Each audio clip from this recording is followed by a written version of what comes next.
दोस्तों आपके सामने एक सवाल है अनुपात का और थोड़ा सा बड़ा वैल्यू है क्योंकि ए बी सी डी तक दिया गया है। जब अनुपात में 4 वैल्यूज को निकालना होगा तो इस सवाल का कैलकुलेशन थोड़ा सा बड़ा हो जाता है। लेकिन इस सवाल में अगर हमको ए बी सी डी का अनुपात निकालना हो जिसमें ए बी का मान दिया गया है, बी सी का मान दिया गया है, सी डी का मान दिया गया है, तो देखिए उसको सॉल्व हम देखिए कैसे कर सकते हैं। आपके पास दिख रहा होगा कि ए बी का मान दोस्तों दिया गया है 2:3, देख रहे हैं आप। और आप देखिए कि अंत में सी डी का मान दिया गया है 14:15, आप क्वेश्चन में देख सकते हैं। तो हमको क्या करना है कि ये जो आपका ऑप्शन दिया गया है ये पहला वाला मान पूरा ए है, दूसरा वाला मान पूरा बी है, तीसरा वाला मान पूरा सी है और चौथा वाला मान पूरा डी है। ऐसे सवालों में आप हमेशा मान को, वैल्यूज को जो है चेक करिए। केवल ए बी का मान 2:3 कहाँ आ सकता है? अगर इसको आप काटिएगा 2 से कटेगा तो 9:7 आएगा, यह उत्तर नहीं होगा। इसको काटेंगे तो ये हमको 3 से दोनों कटेगा तो 4:5 आएगा। 2:3 जो क्वेश्चन में दिया गया है वो नहीं मिलेगा।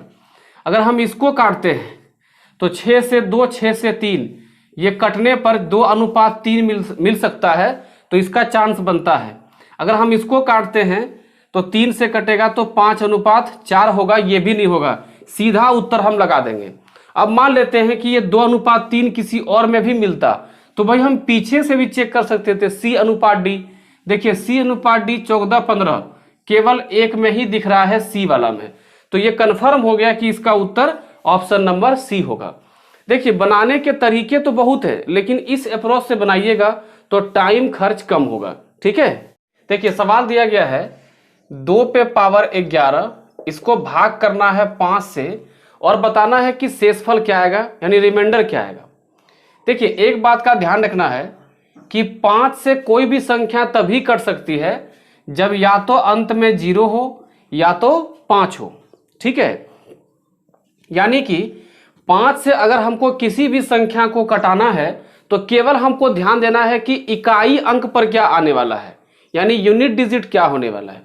2 पे पावर 11 को हम 2 पे पावर 8 गुना 2 पे पावर 3 लिख सकते हैं और इसको हमको भाग करना किससे? 5 से। देखिए जब कोई भी ऐसी संख्या बराबर है, गुना में है, तो पावर जुड़ जाएगा, तो 8 और 3 11 ऐसे हो गया। 2 पे पावर 8 जब इसको आप सॉल्व करोगे, 2 पावर 8 को जब हम सॉल्व करेंगे तो ये एक बड़ी संख्या आएगी लेकिन जिसके अंत में 6 होगा। ये एक बड़ी संख्या आएगी लेकिन अंत में क्या होगा? 6 होगा। और 2 पे पावर 3, इसका मतलब ये तो 8 हो जाएगा। अब यदि अगर इसको हम सॉल्व करेंगे तो 8 को जब हम इस संख्या से गुना करेंगे तो 8 छक 48 गुना होकर के जो भी आएगा सबसे अंत में 8 आने वाला है। आई बात समझ में? जब इस संख्या को हम गुना करेंगे तो दोस्तों कितना आएगा? अंत में 8 आने वाला है। अब जब हम 5 से भाग करेंगे तो हमको ध्यान तो केवल कहाँ देना है? इकाई अंक पे देना है। तो जब हम 8 को 5 से भाग करेंगे तो हमको शेष मिल करके आएगा 3। तो देखिए आपके ऑप्शन में दिया गया है इस सवाल का शेष फल होगा 3। ठीक है, कहता है ए एक काम को 12 दिनों में पूरा करता है, बी की क्षमता ए से 60% अधिक है, तो बी उस काम को कितने दिन में करेगा। आप दोस्तों बस तुलना करना ऐसे सीखो कि आपका अगर कोई दोस्त है और वो आपसे ज्यादा ताकतवर है तो जिस काम को करने में आप 5 दिन लोगे वही काम करने में वो 3 दिन या फिर 2 दिन में ही करके निकल जा रहा है। आप अगर लिखने में शुरू है अपने दोस्त से तो 1 घंटा में आप 3 पेज लिख रहे हैं या 4 पेज लिख रहे हैं तो वो 10 पेज लिख के निकल चुका है। तो क्षमता जितना ज्यादा काम करने में समय उतना कम, और क्षमता जिसका जितना कम वो टाइम उतना अधिक लेगा काम करने में। तो देखिए ए और बी में तुलना किया गया है, तो आपको ध्यान रखना है कि क्षमता समय से बिल्कुल उल्टा होता है। ठीक है, तो कहता है कि भाई बी कितना है? 60% अधिक है। तो ए को मान लेते हैं 100, तो ये 60% अधिक 160 हो गया। ये यहां से कट गया, 2 से काटोगे 5, 2 से काटोगे 8। अब इसको जिगजैग कर दो, क्रॉस कर दो, तो ये हो गया 8 और ये हो गया 5। इसका मतलब ये हुआ कि ए अगर यदि 8 हिस्सा समय ले रहा है तो उसी काम को करने में बी कितना लेगा, मात्र 5 हिस्सा समय लेगा। तो यहां समय दिया हुआ है, ए का कितना दिया है 12, तो 8 भाग का मान यहां लिख देते हैं, 8 भाग का मान 12, तो भाई 1 भाग का मान हम निकाल सकते हैं, 4 से काटेंगे 2, 4 से काटेंगे 3, 3/2 कर देंगे, तो 5 का निकालना है। तो भाई 5 भाग का हमको मान निकालना है, 3/2 गुने 5 यानी 5 या 15/2, 15/2 को आप लिखते हैं 7.5। देखिए आपके ऑप्शन में है, तो भाई ऑप्शन नंबर सी में दिया गया है 7.5 दिन, यही आपका हो जाएगा उत्तर। आई बात समझ में? ठीक है, ये क्वेश्चन टेट एग्जाम में पूछा गया है। आप बताइए कि किस संख्या से भाग किया जाए कि 3600 पूरी तरह से एक वर्ग संख्या बन जाए। तो आपको ध्यान रखना है कि 3600 जो संख्या है ऑप्शन के अनुसार, आपके ऑप्शन देखो क्या है, 9, 50, 300 और 450। अगर हम इसको 9 से काटते हैं तो भाई ये 4 और 00, यही आपका जो 400 है ये 20 का स्क्वायर होता है। तो अगर हम 9 से काटते हैं तो ये एक संख्या हमको जो मिलेगा वो 20 का पूरा एक वर्ग संख्या मिल जाएगा। दोस्तों आयु संबंध का बड़ा ही बेहतरीन क्वेश्चन आपके सामने है, इस क्वेश्चन को बनाइए और सॉल्व कीजिए। अगर ये बन जाता तो समझिए कि आपका आयु संबंध का कॉन्सेप्ट तगड़ा है, बढ़िया है। क्वेश्चन कहता है पुष्पा की उम्र रीता की उम्र जो 2 वर्ष पूर्व थी उसकी दोगुनी है। अगर इनके उम्र में 2 वर्ष का अंतर हो तो पुष्पा अब कितने वर्ष की होगी, यानी वर्तमान में पुष्पा का उम्र क्या है। देखिए 2 नाम का चर्चा है इसमें, एक पुष्पा और एक पुष्पा हो गया यहाँ पे, और एक रीता। पुष्पा और रीता में क्या कॉम्बिनेशन दिया गया है कि रीता की उम्र जो 2 वर्ष पूर्व थी उसकी दोगुनी है। तो इसका एक काम करते हैं, वर्तमान में रीता का उम्र जो है हम x मान लेते हैं।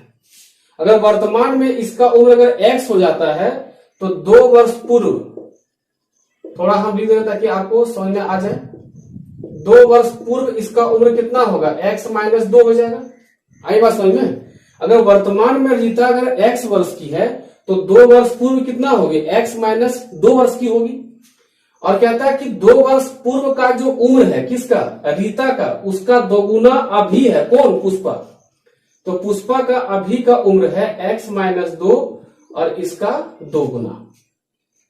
पुष्पा का उम्र दोगुना है कब, जब रीता 2 साल पहले जितना उसका उम्र था।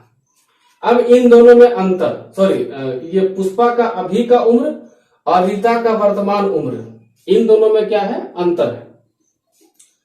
x - 2 गुने 2 माइनस x बराबर 2 वर्ष का अंतर। अब इसको सॉल्व करते हैं, 2x - 2 दूने 4 और ये x और ये हो जाएगा 2।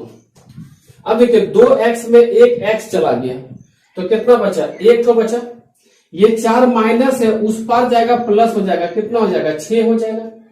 आपसे मांगा क्या है कि पुष्पा का वर्तमान उम्र कितना है, तो 6 यहां रखेंगे तो 6 में 2 चला जाएगा, 4 और 4 गुने 2 यानी 8। तो यहां रखेंगे 6 - 2 और गुने 2, तो पुष्पा का वर्तमान उम्र 8। आप लोग सबसे बताइए कि कितने लोगों का उत्तर सही में 8 आया था। ठीक है, सवाल कहता है 10 संख्याओं का औसत 7 है। अगर प्रत्येक संख्या को 12 से गुना किया जाए तो संख्याओं के जो नए सेट होगा उसका औसत क्या होगा। एक बात आप केवल ध्यान रखिएगा कि औसत मतलब होता है सभी में बराबर रूप से बटा हुआ मान। यानी अगर कहा गया है कि 10 संख्याओं का औसत 7 है तो 10 संख्याएं कम से कम 7 करके होगा।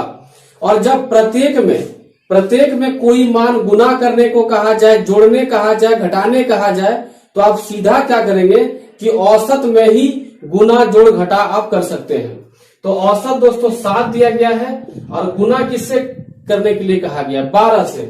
आप सीधे मान लिखेंगे कि भाई औसत जो है अब हमारा 84 होगा, क्योंकि प्रत्येक संख्या में अगर हम 12 से गुना करेंगे तो सभी संख्याएं 84 करके हो जाएंगी, तो औसत भी 84 होगा। ठीक है दोस्तों, हम लोग क्षेत्रमिति के सवाल से शुरू करते हैं और पहला क्वेश्चन लेते हैं रेक्टेंगल्स जुड़ा हुआ यानी आयत से जुड़ा हुआ।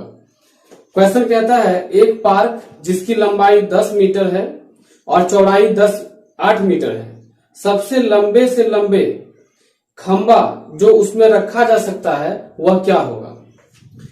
अब देखिए एक बात आप ध्यान रखिएगा कि अगर कोई पार्क आयताकार है, इस तरह का है, तो आयताकार में अगर आपको सबसे लंबा अगर खंभा रखना है या छड़ी रखना है या बांस रखना है, छड़ रखना है, कुछ भी रखना है, तो आपको उसे विकर्ण के अनुसार रखना पड़ेगा।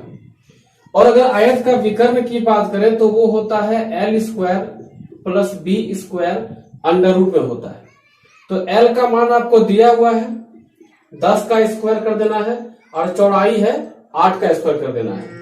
तो जब आप इसको सॉल्व करते हैं तो ये 100 और दोस्तों ये कितना आता है 64, तो ये आ जाएगा आपका 164 अंडर रूट 164। देखिए इसका मान कितना आ सकता है। देखिए अगर हम यहां पर अप्रोक्सीमेशन का काम करें, क्योंकि आपका जो ऑप्शन देखिए आपको दिया हुआ है इसे पॉइंट में दिया हुआ है, तो 12 का स्क्वायर होता है 144 और 13 का स्क्वायर होता है 169। अब आप देखिए कि रूट का जो मान है वो 169 से छोटा है और 144 से बड़ा है, तो कहीं न कहीं 12 और 13 के बीच में आपका आंसर आएगा।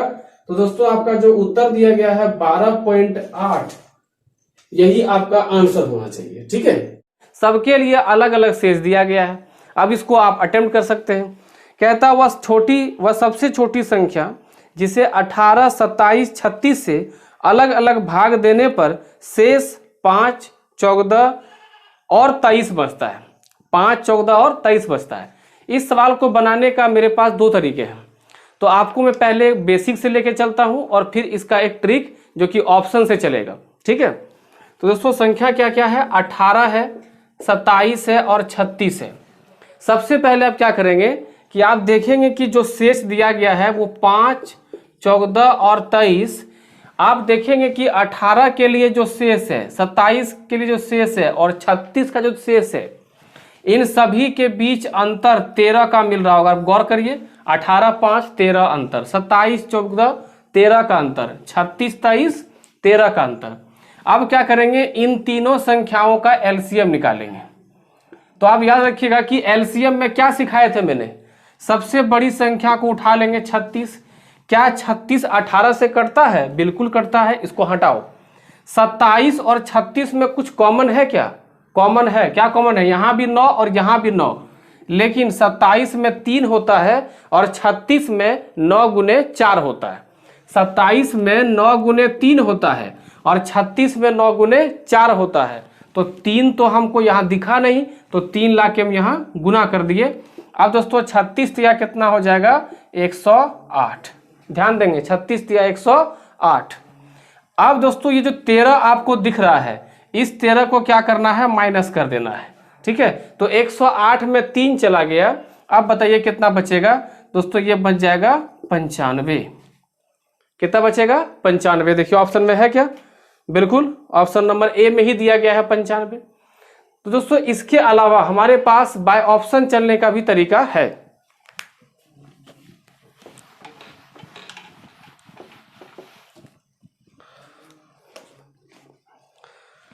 सबसे पहले आप क्या करेंगे कि चारों ऑप्शन आप पहले देख लीजिए। ये है चारों ऑप्शन आपके। अब देखिए इन चारों ऑप्शन में करना क्या है, हमको जो ऑप्शन दिया गया है वो क्या किया गया होगा? 13 को घटा के दिया गया होगा। और हम लोग प्रोसेस में क्या कर रहे थे? एलसीएम में 13 को घटा रहे थे। तो क्यों ना सब में हम 13 को जोड़ दें। अगर हम सब में 13 को जोड़ देते हैं तो हम कहाँ पहुंच जाएंगे दोस्तों? हम पहुंच जाएंगे एलसीएम में। तो ये हो जाएगा 108, ये हो जाएगा आपका 126, ये हो जाएगा 9 3 12, 5 1 6 1, और दोस्तों ये हो जाएगा आपका कितना? ये हो जाएगा आपका 0 7 1 8 1 9। ठीक है, ये हो जाएगा आपका सारी संख्याएं। अब आपको चेक करना होगा कि 18, 27 या और 36 इन तीनों से कौन सी संख्या कट सकती है। तो आप देखिए 9 से सभी कट रहे हैं। 8 1 9, 6 3 9, 6 3 9 और 9, ये सब कोई 9 से कट रहा है। तो 9 से चेक कर नहीं सकते, 4 से चेक करते हैं। अगर हम 4 से चेक करेंगे तो 4 से चेक करने का सिंपल तरीका है कि अंतिम 2 4 से कटना चाहिए, ये नहीं कटेगा। 4 से ये नहीं कटेगा। क्या 90 4 से कटेगा? बिल्कुल नहीं कटेगा। 4 से केवल क्या कटेगा? 0.8, यानी हम आंसर मार देंगे 95। तो आपके पास अगर ये तरीके हैं, अगर आपके पास कॉन्सेप्ट भी है, तो कोई भी सवाल आपको फंसाएगा नहीं, कम टाइम में आप बना के निकल जाओगे। ठीक है। दो संख्याएं 4:5 में है। पहली संख्या में 20% की वृद्धि और दूसरी में 20% की कमी करने पर प्राप्त संख्याओं में अनुपात क्या होगा? दो संख्या है 4:5 में। अनुपात को बस आप सिंपल भाषा में हिस्सा समझिएगा। पहला का 4 हिस्सा, दूसरे का 5 हिस्सा। अब कहता है कि पहले में 20% का वृद्धि करना है। तो एक बात ध्यान रखिएगा कि अगर प्रतिशत में वृद्धि करना होगा, अगर प्रतिशत में कोई भी चीज़ को बढ़ाना होगा तो 100 में प्लस होता है, तो 120 हो जाएगा ये बटा 100। और किसी में कमी करना होगा, जैसे अगला बोला है 20% की कमी करना है, तो उसको आप क्या करेंगे, 100 में 20 घटा करके 80% लिखेंगे। तो नीचे से 100 कैंसिल हो जाएगा, 20 से काटेंगे 6 बार में, 20 से काटेंगे 4 बार में, 4 और 4 कैंसिल हो जाएगा, ये 6 और ये 5 बच जाएगा। देखिए आपके ऑप्शन में दिया गया होगा 6:5, ऑप्शन नंबर डी, यही आपका उत्तर है।